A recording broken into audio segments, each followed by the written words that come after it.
السلام علیکم۔ Inform T V میں ناظرین کو خوش آمدید کہتے ہیں۔ آئیے آج اپنی زندگیوں کا جائزہ لیتے ہیں ان آزمائشوں کے آئینے میں۔ جب حضرت مریم علیہ السلام کا قصہ پڑھا اور مجھے ان کی برداشت پر بڑا رشک آیا، پھر اسے اپنے اوپر سوچا کہ اگر یہ سب میرے ساتھ ہوتا تو میری رونگٹے کھڑے ہو گئے۔ جو لوگ ان کو باتیں کرتے تھے، اگر وہ میرے اوپر ہوتی تو ناقابل برداشت۔ حضرت آسیہ علیہ السلام کا قصہ پڑھا جو کہ فرعون کی زوجیت میں تھی، تو ان کے صبر پر رشک آیا۔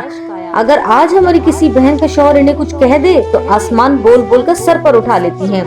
حضرت ابراہیم علیہ السلام کی پیدائش ظلم کے دور میں ہوئی، رشتہ دار تنگ کرتے تھے، وطن سے نکالے گئے لیکن امتحان میں کامیاب ہوئے، تو ویران بیابان میں اکلوتی اولاد کو چھوڑا۔ اللہ اکبر۔ پھر قربانی دینے کا حکم۔ آج کسی مرد میں ہے اتنا حوصلہ؟ کبھی نہیں۔ حضرت ایوب علیہ السلام کی بیماری، سب کچھ چلا گیا، اولاد، مال، بیویاں، سب کچھ، لیکن آزمائش پر صبر کیا۔ آج ہے کسی میں اتنا صبر؟ بالکل نہیں۔ حضرت یوسف علیہ السلام کو بچپن میں ان کے والد سے بھائیوں نے دور کر کے کنویں میں پھینکا، پھر غلام کے طور پر قیمت لگائی گئی، قید کاٹی، لیکن صبر کی۔ اور آج اگر ایسا کسی کے ساتھ ہو تو شکوہ شروع، کیا اللہ عز و جل میرے ساتھ ہی ایسا کیوں؟ پیارے آقا حضرت محمد صلی اللہ علیہ وسلم نے یتیمی میں آنکھ کھولی، پھر ماں بھی چھوڑ گئے، مختلف آزمائشوں سے گزرتے نبوت کے مقام تک پہنچے۔ غزوات، بھوک، دشمنوں سے مسلسل آزمائش کی زندگی، کیا آج کوئی کر سکتا ہے یہ سب برداشت؟ بالکل نہیں۔ تو کیا یہ مثالیں ہمارے لیے کافی نہیں کہ مسلمان کی زندگی آزمائش ہوتی ہے اور ہمیں بھی اپنی زندگی کا ایسے ہی امتحان دینا ہے اور اسی طرح صبر کرنا ہے، دشمنوں کو معاف کرنا ہے، صلہ رحمی کا سلسلہ جاری رکھنا ہے۔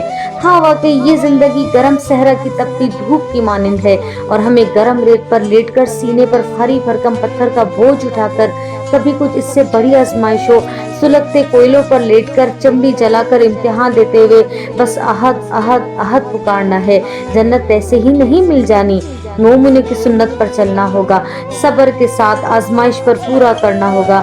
یا ذوالجلال والاکرام ہمیں اپنی نعمتوں پر شکر کرنے والا اور جو آزمائش ہمارے لیے شرط ہے اس پر صبر کرنے والا بنا دے۔ اے ہمارے پروردگار، ہم تجھ پر ہر طرح سے راضی ہیں، بس تو بھی ہم سے راضی ہو جا۔ ہمارا خاتمہ ایمان پر فرمانا، ہمیں قبر اور دوزخ کے عذاب سے بچانا۔ بے شک تو ہی ہمارا مالک ہے، تو ہی ہمارا خالق ہے اور تو بڑا رحم فرمانے والا مہربان ہے۔ آمین یا رب۔